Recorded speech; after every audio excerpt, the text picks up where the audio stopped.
Good morning, church. It is so good to see you this morning. Praise Band has been excited all week long to lead you in worship. And here we are. God has blessed us with the day. And so we're going to do our utmost to elevate and ignite your hearts in the Spirit of the Lord. If you clicked in this morning, we're glad you're here. Thanks for joining us virtually. Go ahead and sing out to the Lord. Sing loud enough that your neighbors will wonder what's going on with that worshipful sound coming out of your house. You know, we can stand on lots of stuff. We can stand on some slippery slopes. But this morning we're going to declare that our feet are on the rock.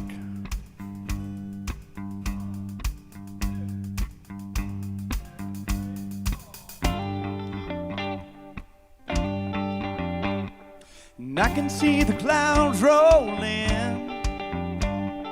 I can feel the winds, they try to shake me. I will not be moved. My feet are on the rock. I can feel the waters rise. I can hear the howling lions that haunt me. Fear won't hold me now. My feet are on the rock. When I feel my hope about to break, I will cling to your unchanging grace. Let the waters go and the earth give way. I'll be dancing in the rain. My feet are on the rock. I can see the morning light. I can feel the joy on the horizon. Here my faith is found. I stand on solid ground. When I feel my hope about to break, I will cling to your unchanging grace. Let the waters come and the earth give way. I'll be dancing in the rain. My feet are on the rock. Ooh, ooh. On Christ the solid rock I stand. All other ground is sinking sand. So stomp your feet, clap your hands. Our feet are on the rock. On Christ the solid rock I stand. All other ground is sinking sand. So stomp your feet, clap your hands. Our feet are on the rock. On Christ the solid rock I stand. All other ground is sinking sand. So stop your feet and clap your hands. Our feet are on the rock. When I feel my hope about to break, I will cling to your unchanging grace. Let the waters come and the earth give way. I'll be dancing in the rain. When I feel my hope about to break, I will cling to your unchanging grace. Let the waters come and the earth give way. I'll be dancing in the rain. My feet are on the rock. Ooh. My feet are on the rock.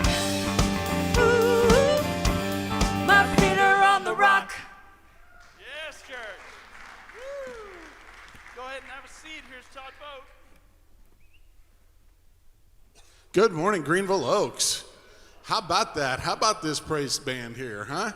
Let's hear it for them again. God is bringing us to his throne through these folks, and we really appreciate the work they do. It's good to have everybody here. And for those that are joining us online, we're glad that you are there, but we wish you were here.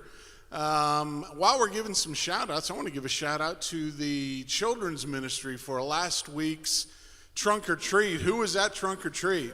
Wow, yeah, go ahead and give it up for the children's ministry. All the volunteers, the leadership, they just did a fantastic job. You may have noticed over the last months and months that we have not been passing those beautiful old chrome contribution plates in here, and that's because we have boxes outside each door, sort of a change we made for COVID, and we just want to remind everybody that there are contribution boxes, but you don't have to go old school. You can get all digital and hit our website. There's occasionally we'll throw up a QR code. You can use that. You can even text. So go ahead and hit the website. That'll talk you through, take you through all of that so you can figure out how to do that. I want to personally welcome you to Missions Emphasis Season Week number 2. Last week you got to hear from Kevin and Lisa Vance. Wasn't it fantastic to have them here on this side of the border? They've not been able to travel to the U.S. in almost 2 years, and it was so good to see them last week. Hear what God is doing in the inner city of Regina, Saskatchewan, among First Nations people up there. We've been working with them for 10 years, and just continues to grow and develop. So really exciting to have them last week. Today, we are going to be focusing on Caleb and Jenny, who used to be our missionaries in Rwanda for a long time. They helped launch the Africa Transformation Network. They helped launch all kinds of ministries in Rwanda, of which you're going to hear about today. But they have this year transitioned, and they are starting to work in what we're calling the Med Rim, the Mediterranean Basin, where there is this record-setting number of Muslims that are moving into Southern Europe, and they're coming to Christ, and you're going to get to hear about that too. So today we're going to be celebrating that. We have a very special treat for you. Dr. Dan Bushell, the director of Missions Resource Network, is here, and he'll be speaking to us. And if first service was any indication, you're going to leave here fired up. So brace yourself. Also, this green card, they're laying on the seats. These are your pledge cards, your giving cards. Next week, we will take up a special contribution, which is really just to say we're going to ask you to put it in the box out there.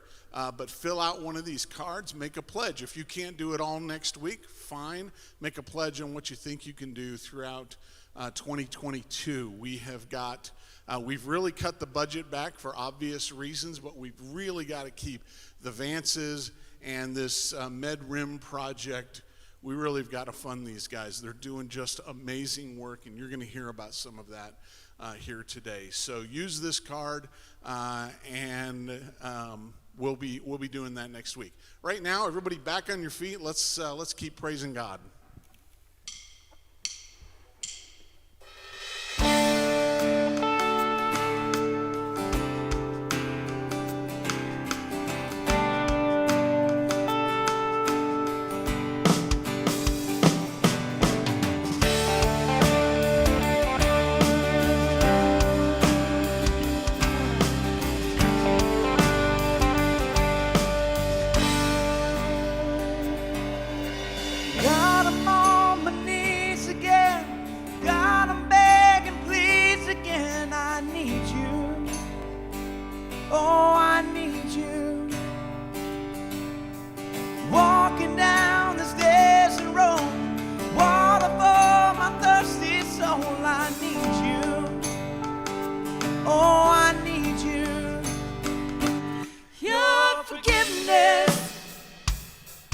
Like sweet, sweet honey on my lips, like the sound of a symphony to my ears.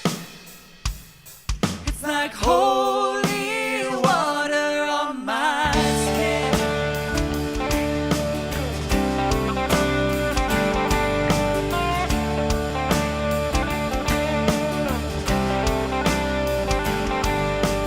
Dead men walking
change.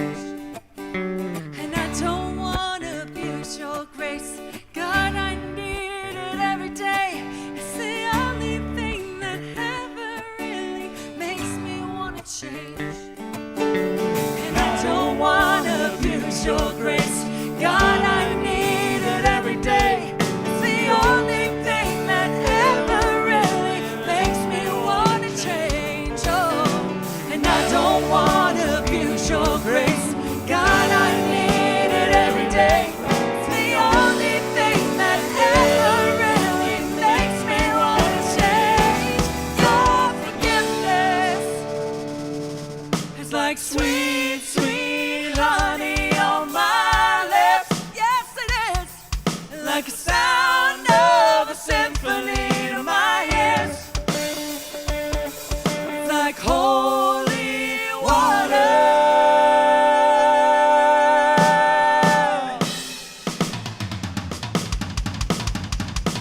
Your forgiveness, oh, it's like sweet, sweet honey on my lips.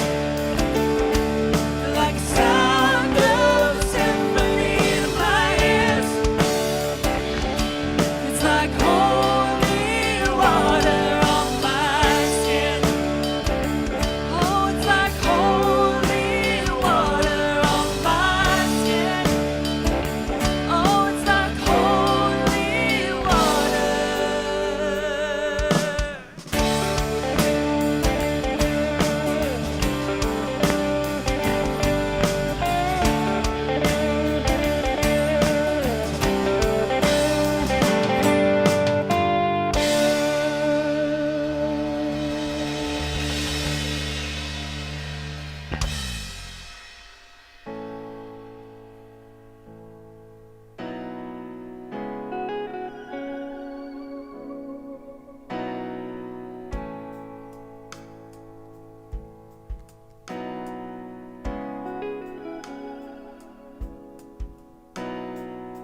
I need the kind of love that can outlast the night.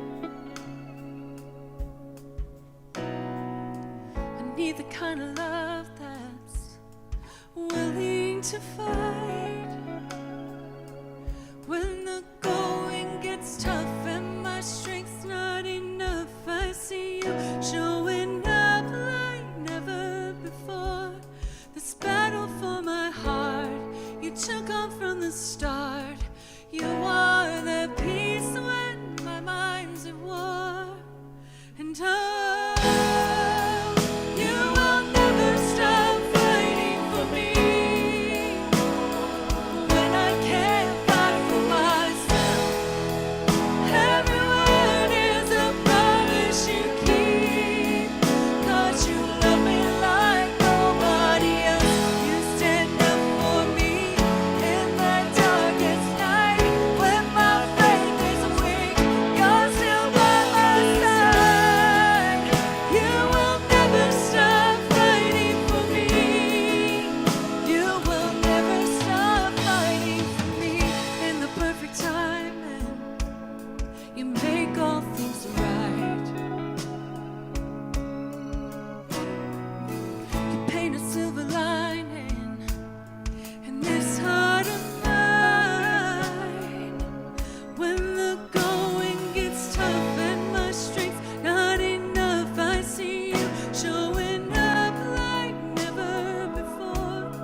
Go ahead.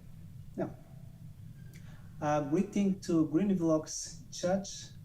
My name is Charles Kabeza from Rwanda, serving in Africa Transformation Network, which is a non-profit organization registered in Rwanda. Here I am going to read you a verse in Kinyarwanda. I encourage everyone to learn somewhat of Kinyarwanda because we always think that might be the language we are going to speak in heaven. Ephesians 2, Abefeso kabiri, umurongo wa 13, says, ariko none kuko muri Kristo Yesu mwebwe abari kure mwigijwe hafi n'amaraso ya Kristo, ubwo we mu mahoro yacu kuko yahinduye twebwe abari kuba umwe akuraho ubwanzi ari bwo rusika rwari hagati yacu rudutandukanya. Amen. Well, for those of you who are still coming up to speed with the language of heaven, that's Kenya-Rwandan, maybe let me read this in English for us. From Ephesians 2, for he himself is our peace, who has made the two groups one and has destroyed the barrier, the dividing wall of hostility. You know, immigration and globalization, these things seem a little bit scary to us, but maybe there's an opportunity there. As we participate in communion and take the bread and the cup, let's contemplate what Jesus does towards bringing peace and destroying that dividing wall of hostility. Let's pray. Our Father in heaven, we pray for you to make us one, even as you and your Son Jesus are one. It's through him we pray. Amen.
Of communion, I want to encourage you to go ahead and come to your feet when it is convenient for you.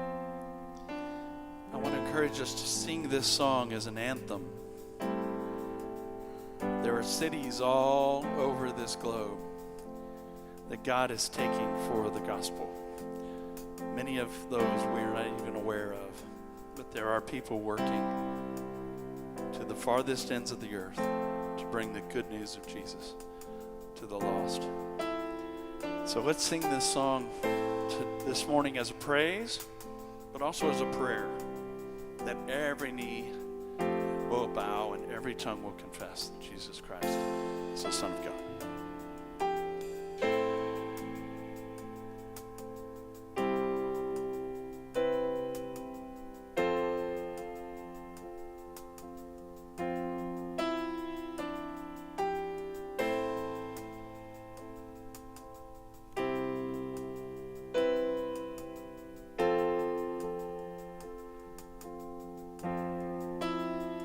You're the God of this city. You're the King of these people. You're the Lord of this nation. You are. You're the light in this darkness. You're the hope to the hopeless. You're the peace to the restless. You are. And there is no one like our God. And there is no one like our God. For greater things are yet to come. Greater things are still to be done in this city.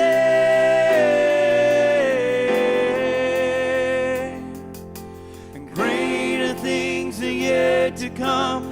Greater things are still to be done in this city.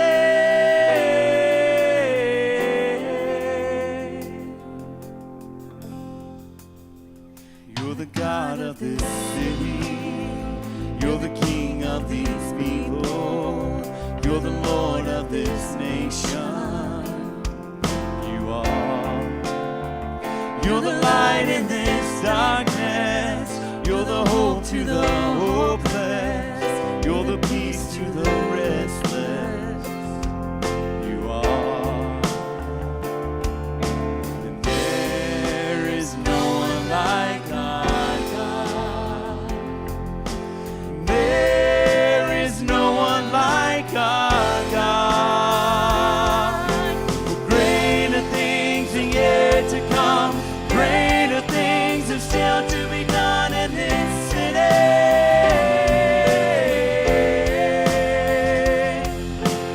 Greater things are yet to come. Greater things are still to be done in this city.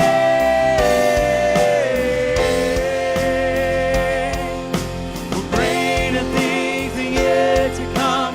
Greater things still to be done.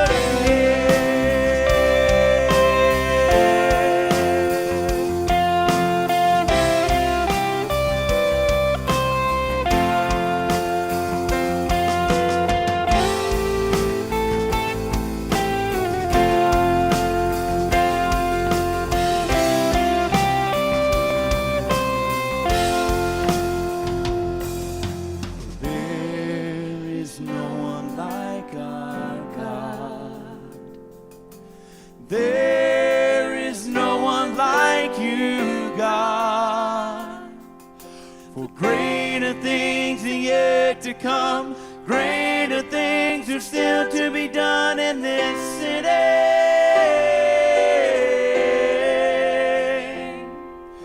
For greater things are yet to come.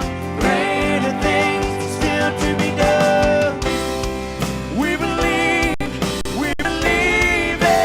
you, God. Greater things are yet to come. Greater things are still to be done in this city.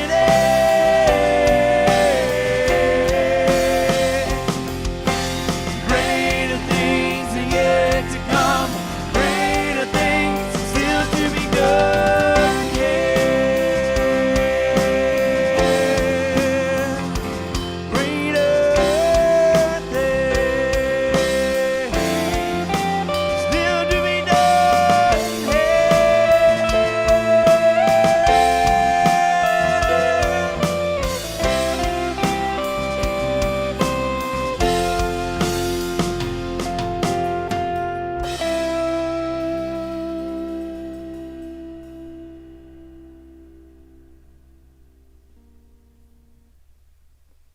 All right, y'all. Go ahead and have a seat.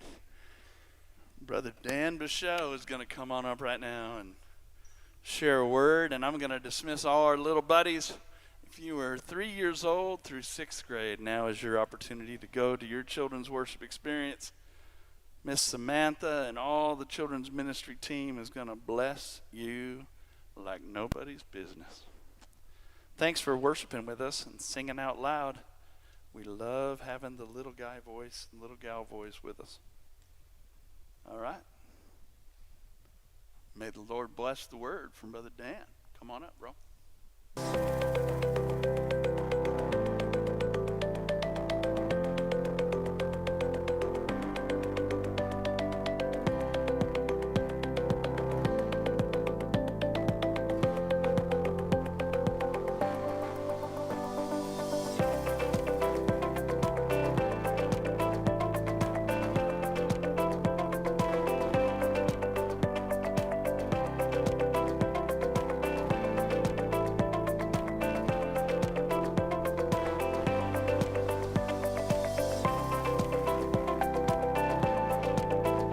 work with farmers. We are thankful to God because of His grace. We are seeing transformation in the community. We are using farming as a way to help people to produce abundant harvest and also to bring relationship with community. We have seen God is redeeming our land, so transformation is happening, and we thank God for the progress and the improvement and transformation that is going on in the community. Thank you. Ubuhinzi rero nkimara kubumenya ngiye mbere ntabwo nahingaga ngo neze, nahingaga akajagari simbona umusaruro kandi nahingiye bugari, ariko maze kumenya ubuhinzi bwaramfashije nkahinga ku mirongo nkabona umusaruro mwinshi, nkatunga umuryango, ngasagurira n'isoko, nkagura ibindi nkeneye. Ubuhinzi rero icyo bwanyeretse bwangejejeho bwampuje n'urukundo rw'Imana.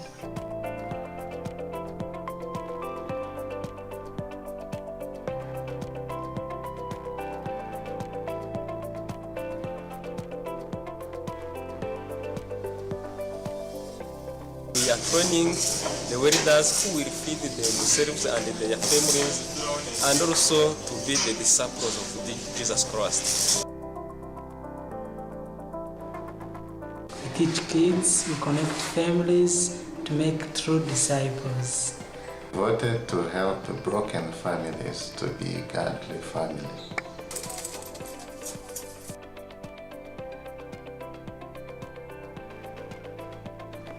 This house exists to provide opportunity to the most vulnerable and hopeless people in Kigali. We serve street kids and prostitutes.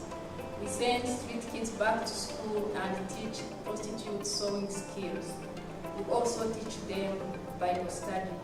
We are here to do the kingdom work. We are here to make disciples of Jesus who can make other disciples. We are here to see life being transformed and redeemed, and we are here to continue to do the work of God through the different access ministries. We are so thankful for what you have done.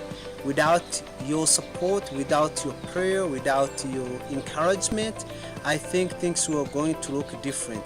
So we have what we have today because of your involvement and your support. Thank you very much, and may God bless you.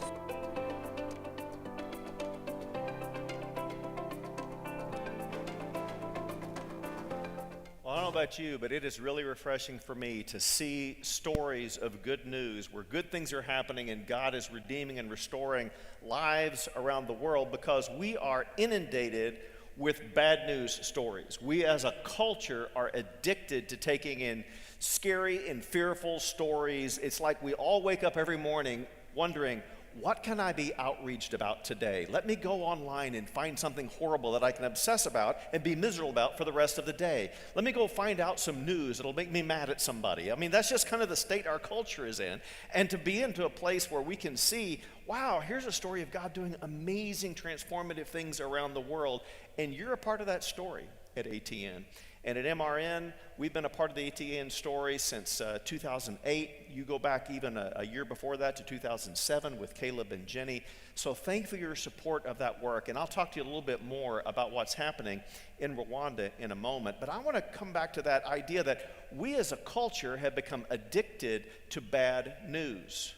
We just consume ever-increasing amounts of bad news, and it's making us miserable. And it's causing us to polarize and attack each other. But if you can think back before 9/11, after the fall of the Berlin Wall and the end of communism, 1989, 1990, those days, there was that period of time in there where we really had a sense of optimism. Things were going great in the world. The long, dark fear of communism and the Soviet bloc and all of the fear of the nuclear war that might come from that had finally come to an end. America was the world's only superpower. It looked like we were moving into an era of unprecedented peace and globalization and good news, and it just felt great. And then something happened in 9/11 that changed absolutely everything. A threat that we really hadn't paid attention to before surfaced. Radical Islamic terrorism. And all of a sudden, we had a new obsession. And after that, it started again with wars, war in Afghanistan, war in Iraq, the Arab Spring in 2011 with revolutions around the Mediterranean, Libya, Egypt, Tunisia, Syria, in civil wars, and lots of other countries destabilized on the verge of civil war, massive refugees coming from all over the Middle East into Europe, terrorist attacks all over the world. It seemed like every week there was a terrorist attack somewhere, there was a bombing, there was some kind of horrible event. And in the middle of dealing with all of this Islamic terrorism and the war and all of that brought to our country, then Russia reemerges as a threat under Putin and become much more aggressive. And they send in an army and take over the Crimea and part of Ukraine, and then foster a civil war in the Ukraine. And all of a sudden now we're dealing with a much more aggressive Russian threat. And then they begin tampering in our elections, tampering in what's going on online. North Korea emerges as a threat. And so we've got Kim Jong-un, who's trying to get nuclear weapons and put them on missiles that he can send out to attack other countries. And all of a sudden we're terrified of North Korea, and China begins to emerge as a new kind of threat and flex their muscles, and they're beginning to engage in all kinds of cyber terrorism. And then Iran begins to emerge as a threat. Do you remember that just a few years ago we killed Soleimani, one of the high-ranking military leaders in Iran, and it looked for a little while there like maybe we're going to be in a war with Iran. And then in the middle of all of this stuff going on, we're hearing all of this bad news coming out of the American church. The American church is plateaued or declining, and between 2000 and 2000, or between 2010 and 2020, the number of people who said they had no faith doubled, and we're looking at a generation that is increasingly walking away from Christian faith, and our culture is being redefined, and values that we've held forever seem to be being challenged, and all of that was going on, and all of that was making us scared, and then came the pandemic. And it's just been crazy ever since. We had things being shut down, all kinds of problems with the economy because of the pandemic, and then we had that crazy election where it was just unbelievable the way people were behaving. And then we have the insurrection on the Capitol steps, and we've got, of course, the racial protests and the polarizing and all of the stuff being played out in social media and people at each other's throats. Churches kind of shut down and fighting with each other, and everything becomes controversial. Mask or no mask, vax or anti-vax, and we're just all at each other all of the time, panicky and scared. And Christians all across the United States, in every church that I talk to, are all feeling the same kind of sense of we've never had this much polarization and conflict. We're just panicky. And Christians in America are just looking at God and saying, God, what in the world are you doing? It seems like everything's falling apart. Now that emotional context that we feel was the same emotional context of Israel when Jesus was born and came into the world, and when the church started. And we miss that when we read our Gospels so often. But that was the same kind of fear and polarization, because Israel was barely surviving as a nation. They had been conquered by the Romans. They were dominated by the Romans. They couldn't do anything without a Roman government approval. They had government symbols of Rome everywhere. Even the high priest couldn't just put on his religious vestments and garments. He had to go to the Roman generals, and he had to get permission to get his clothes back, to put on his ceremonial vest in order to have a high holy day, and then he had to take it back to give them to the Romans. And next to the temple there was the Fortress Antonia, a Roman garrison, and everywhere you went it was just the Roman presence. And they were afraid if they did anything wrong, they would just be obliterated by the Romans. And they were polarized, and you had some Jews who engaged in acts of terrorism. They were called the Zealots. And they felt like you should be killing and blowing up things and doing whatever you could to disrupt the Romans. And then you had the Sadducees who were in control of the temple, and they're like, no, we've got to be Roman. We've got to fit in. We've got to merge in with this culture. We've got to keep our Judaism on the down low. And then you had the Pharisees who were like, no, we got to go back to the Bible, and we got to preserve the holiness of our people, because if we can all observe the law of God, then God will send us Messiah. And you had the Essenes who were like, this is hopeless. We're going out into the desert and just waiting on God to blow everything up and start all over again. And they were at each other's throats, and they were fighting amongst each other just the way we are. And that's the world that Jesus came into. And that's what got Jesus killed, because people were irrational, and they were on edge, and everything escalated. And you can see that in John chapter 11, verses 48 through 50. This is right after Jesus has raised Lazarus from the dead. And they're not talking about, did Jesus really raise him from the dead? But look at the conversation the leaders are having after that event. This is the conversation that the leaders of Israel were having. If we let him, meaning if we let Jesus go on like this, everyone will believe him, and then the Romans will come and take away both our temple and our nation. Then one of them, named Caiaphas, who was high priest that year, spoke up. You know nothing at all. You do not realize that it's better for you that one man die for the people than that the whole nation perish. They're not talking about, did Jesus really raise Lazarus from the dead? They're not talking about, is he really the Son of God or the Messiah? They're talking about the political implications of letting this kind of socially destabilizing things go on and what the Romans are going to do to us, and they're going to obliterate us. This is not rational. But when people are afraid, they're not rational. It's part of the way that the brain works. When our fear level reaches a certain point, it blocks our rational capacity to think. That's why in the Bible, fear and faith are always on opposite extremes. Why are you so afraid? Just believe is a common thing you run into, Old Testament, New Testament, because you cannot have fear and faith at the same time. You have to make a choice between the two. And it's part of the way that the brain is constructed. Because the prefrontal cortex, that part above your eyes, at the front of your head, the part of the brain that processes logic and reason and can think strategically and manage the world in a rational way, that part of the brain gets shut off and stops working when your fear or anxiety level reaches a certain point. And then you're thinking with your brainstem. You're thinking with that kind of reptilian limbic part of the brain that only manages emotions. And when you're in that mode, the only thing you know to do is fight, flight, or freeze. So we turn on each other, we run away, or we hide. And that's where we are as a culture. We're in fight, flight, or freeze. We are not thinking rationally. But Christians should be able to overcome that because we have a faith that enables us to keep our emotions in control and operate out of faith instead of out of fear. But if we don't, if we give in to fear, then we don't have the ability to love. And when the gospel was born, God's nation, Israel, was terrified. They just saw disaster. They killed Jesus. Saul of Tarsus comes up and he's persecuting Christians everywhere he can. We got to stop this. We got to stop this. And here's the good news. As crazy as that was, as awful as that was, it was in that kind of context that God was doing his most pivotal work. It was in that context, a context like our own, that God was transforming the world, because God often does his best work when things seem most out of control. Despite how things looked to most of the Jews in Jesus' day, God was in the process of transforming the world and bringing salvation for all nations. He was not just trying to rescue or restore Israel. Because the gospel was not about how to make Israel great again, but it was about saving and uniting all nations. And the good news for us is that despite how things may look and feel to us, globally, Christianity is doing extremely well. Christianity is the world's fastest growing religion. But we don't hear about that in the United States.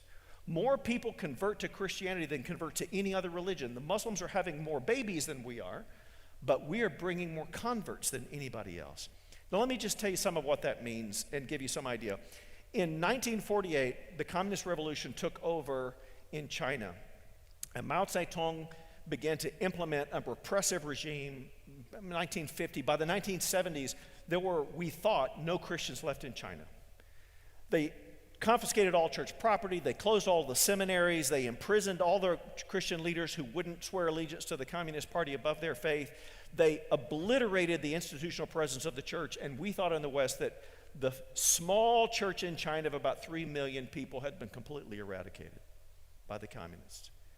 And then in the 1990s, under the leadership of Deng Xiaoping, and the modernization and opening up and the lifting of the bamboo curtain, American journalists were able to go into China and discovered that the Chinese church had gone underground, rediscovered their missional DNA, and had exploded. And that's continued to this day. So now, about 10% of Chinese people are believers in Jesus, which means of the 1.2 billion people in China, there are about 120 million, maybe as many as 160 million Christians in China. There are more Christians in China than there are in Europe. There are more people worshiping Jesus this weekend in China than there are gathering to worship in the United States. They are taking the gospel back through the Muslim countries. China is sending more missionaries than America is right now. Or Africa, 100 years ago, less than 10% of Africans were Christian by any definition of Christianity. But today, with the explosion of Christianity in sub-Saharan Africa, half of the people who live in sub-Saharan Africa claim that Jesus is Lord. It is the most Christian continent on the planet. God is doing amazing things in sub-Saharan Africa, and you've been part of an amazing redemption story in Rwanda through Africa Transformation Network. Following the genocide there and the horrible things that happened in 1994, people have just been sending the gospel in there and working in really creative ways, and Africa Transformation Network started that. You've been part of a movement through ATN that's connected to over 400 church plants, over 7,000 baptisms, and those are 2018 numbers. It's much larger than that now. Thousands and thousands of families have been impacted. It's reaching not only their own nation, but all of the bordering nations, Burundi, Congo, Tanzania, Uganda. It's crossing all of those borders. Dozens, probably hundreds of street children have been reunited with their families. Women have been rescued by the dozens, probably in excess of 100 who've been rescued from sex work and prostitution and trafficking and given life skills and new hope. Agricultural skills, vocational skills, water wells, all of these things are happening as people who are in that country just by the love of Jesus are demonstrating the love of God in practical ways, leading people into transformation, Bible studies, church plans. It's just phenomenal what God is doing in Rwanda, and that's your story. You're a part of that at this church, at MRN. We're a part of that. But God is on the move like that all over the world. He is moving today just like he was in the days of Pentecost. Now, at a recent missions conference in 2019, I heard Leith Anderson say, if you count globally, on average, 3,000 people give their life to Jesus every hour of every day somewhere around the planet. You hear that? 3,000 people give their life to Jesus every hour of every day somewhere around the planet. That means that every single hour of every single day is another Pentecost, just not all in one place. In 1900, 80% of Christians lived either in Europe or North America. But by 2000, only 37% of Christians lived in Europe or North America. Now, some of that was the decline of Christianity in Europe, but most of that has been the explosion of Christianity in what we now call the majority world, what we used to disparagingly refer to as the third world. It's not just that we've lost some ground in the West, it's that the gospel has just blown up south of the equator and in East Asia. In the United States, we have experienced plateau and some decline among our churches, but did you know that's really only in predominantly white middle-class churches? But among populations of color, and particularly among immigrants, Christianity is doing incredibly well in the United States.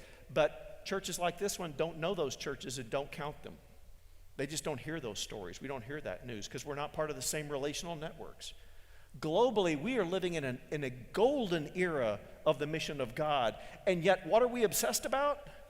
All of the bad news that the algorithms of Facebook are driving us toward so that we can be miserable all the time and fight with each other because this is so much better, right? I'm telling you, the good news is better than the bad news. But nobody is using it to sell you advertising. Now, how has it happened that the gospel has just exploded in recent years all around the world? Two reasons. Number one, churches like this one have just faithfully given to global missions, faithfully supported things all around the world. Thank you for doing that. But far more importantly, God is not dead. He is still moving in the world. He's not even tired. God's not old. He's just God. He's still leading his mission. And God still calls us to join him on his mission locally and globally. And so the majority world church outside the West has 70% of the world's Christians. 70% of the world's Christians. Christianity does not have a white face globally. But they only have 17% of the church's money. 70% of the people, 17% of the money. So we obviously have to be engaged financially because we have been blessed much, so we need to contribute much. But we have more than just money to share. We have all kinds of expertise, education, medicine, engineering, leadership training. At MRN, we are constantly being asked from global leaders to help them with leadership training models because in their culture, they only know the leadership model of the big man top down. And so they want help with how do we empower a diverse group of leaders who function together according to a common vision. We don't have a lot of that in much of the world. So we need to stay engaged, but the primary reason churches like this need to stay engaged is not just because the global church needs your money, but because you need to learn what they know. The research and development wing of the church is happening around the world. It's not happening here. And if we're not connected to what God is doing, where the kingdom is exploding with growth, we will not learn those lessons and we will not be able to bring it back here. We need to learn from the mission field, not act like we're experts to the mission field. If we want to see the kingdom grow here, we better pay attention to what God is doing there. And the greatest opportunity in our lifetimes of the gospel is happening now in the opening up of the Muslim world. For 1,400 years, since 610, when Muhammad began to share his visions, which later became the Quran, the Muslim world has been impenetrable to the gospel. There was just virtually no impact of the gospel for 1,400 years. But because of ISIS, because of war, because of revolutions, because of terrorist activity all throughout the Muslim world, Muslim background people are having their hearts turned off to Muhammad. They're tired of the war. They're tired of the conflict. Muhammad led armies and carried a sword, and Jesus didn't. And they are opening up to the Jesus that's even in the Quran by the name of Isa as a prophet and discovering he is far more than a prophet. I've had so many Muslim background believers in Europe who have said to me, we are tired of Muhammad. He is a man of war. We need Jesus. He is a man of peace. Did you know more Muslims have come to Christ in the last 15 years than 1,400 years preceding it combined? In 2016, we began to hear these stories of Muslims coming to Christ around the Mediterranean, and so we sent one of our staff members to a missions conference on an island in the Mediterranean to talk about Muslim evangelism. And a brother got up from Morocco to give his country report, and he started by saying, I thank God for ISIS because they're making it possible for my people to hear about Jesus. All of the disruption, all of the war, all the conflict is making Islam look terrible and making Jesus look good. The massive migration of Muslim refugees from Iran, Iraq, Afghanistan, Syria, flowing into Europe, they are leaving places where the gospel is repressed and inaccessible, and they are going into a part of the world with religious freedom and where we can get the gospel to them. And yet, even with all of that, 86% of Muslims have never met a follower of Jesus. 1.2 billion people, 86% of whom have no access to the gospel. Do you know which country in the world has the fastest growing Christian faith? Fastest growing church? Iran. Over the last several years, they've had a growth rate of 12 to 19% annually. In 1979, when the Shah of Iran took over, when the Shah was deposed and the Ayatollah took over, maybe there were 500 Christians in Iran. Today, estimates range from 600,000 to 1 million. 4 out of 7 Muslim refugees who've come into Europe from these Middle Eastern and North African countries tell of having visions and dreams of Jesus along the way. They are eager to come to Christ. And at MRN, we have been mobilizing workers to go and engage this. We currently have 4 teams in 2 countries on the ground. We've got another team getting ready to go to a North African country, and you're partnering with us now because Caleb and Jenny, who spent 13 years in Rwanda, we have now invited in, and they've become field training coordinators with us, working in the MedRim, keeping all of those teams coordinated, making sure we have good communication for coaching and care for all those workers in the field. And so now you are a part of this story as well. And already we're seeing transformation happen. I've got a picture to show you here of a guy by the name of Mehrdad. Mehrdad, he's the guy on the far right, and he's baptizing these other 2 people. Mehrdad first heard about Jesus when he was in prison for local extortion. He was part of an extortion ring that was extorting local businesses, kind of in a mafia sort of thing in Tehran. And so he was in prison for his criminal activity, but he met some Christians in there who were being tortured and imprisoned because of their faith. And no matter how much they were tortured, they wouldn't sign false confessions in order to be released. And they talked about their living God and their faith in their living God and their joy in the face of persecution. He's like, I want what they have. And so he eventually got out of prison. He ended up being deported. He was in a refugee camp in Turkey, and he began looking for somebody who could teach him about Jesus. He came to Christ. He ended up in Athens, where he met some of the missionaries who were part of the work that we're doing. They're discipling him and helping him just mature in Christ.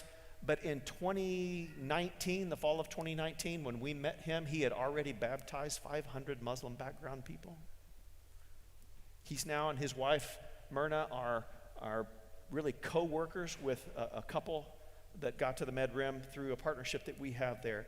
New believers who've met Jesus in Greece have already taken the gospel to 9 other nations in Europe as they matriculate on into Europe. New believers in Greece who have come to meet Jesus are already dreaming and planning of taking the gospel back to their home countries of Syria and Iraq and Iran and Afghanistan.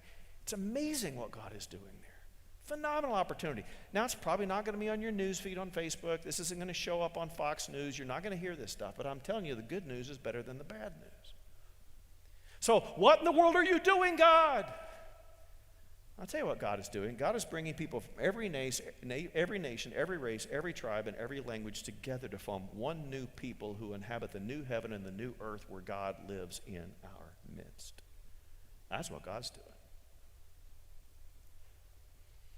Paul described it this way in Ephesians 2:13 through 14. But now in Christ Jesus, you once who were far away have been brought near by the blood of Christ. For he himself is our peace, who has made the two groups one, and has destroyed the barrier, the dividing wall of hostility. This really came home to me when I was visiting with a brother named Abdul, who's a Muslim background believer in Jesus, who grew up in Afghanistan. And Abdul said to me, we were enemies. And God was far away and we did not know him. But he said, now Jesus lives in here and you and I are one. We are brothers in Jesus. Because God is bigger than the conflict between our countries. Because the love of Jesus heals the world. So despite how disorienting the news sounds or how much fear we sometimes feel cropping up in us, this is a great time to be alive and love Jesus. God is transforming every people, race, tribe, and tongue, asking us to join him. God just wants us to stop being afraid and get out there and join him on his mission. We can do that, can't we?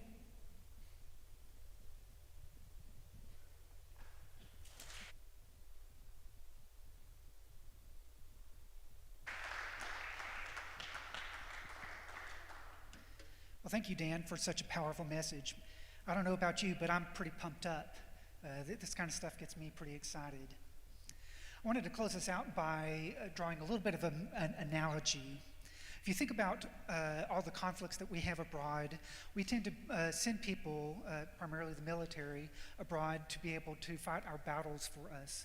We send them over there not alone, but we send them over there with supporting background troops, people that cook for them, people that fix their Jeeps. Their families often go over there. They have wives and children, and they have real families, and they have real problems that come with the real families. And I want to tell you that the same thing is true for the missionaries that we send abroad. They go over there being called by Jesus, but they often do go over there sometimes by themselves. Fortunately, there are things like Mission Resource Network that support and train them, but they need our support and love as well.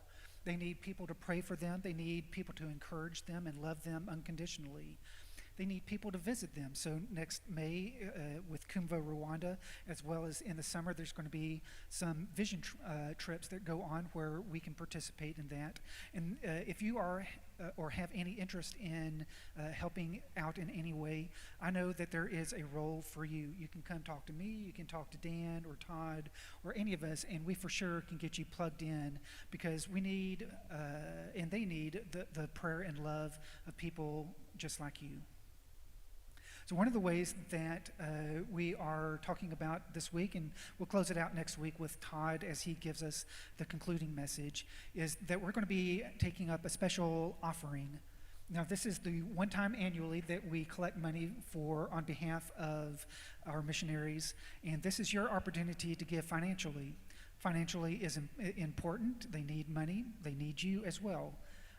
But you'll see there are pledge cards there beside you where you can commit to your pledge now or next Sunday, and as well we'll be taking up a special collection next Sunday when the time comes.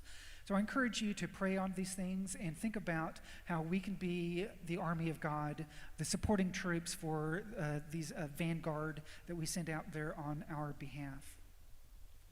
So I want to close this out with a benediction that Jesus left with his disciples at the end of Matthew. And to me, this is the good news, that Jesus has all authority on heaven and earth.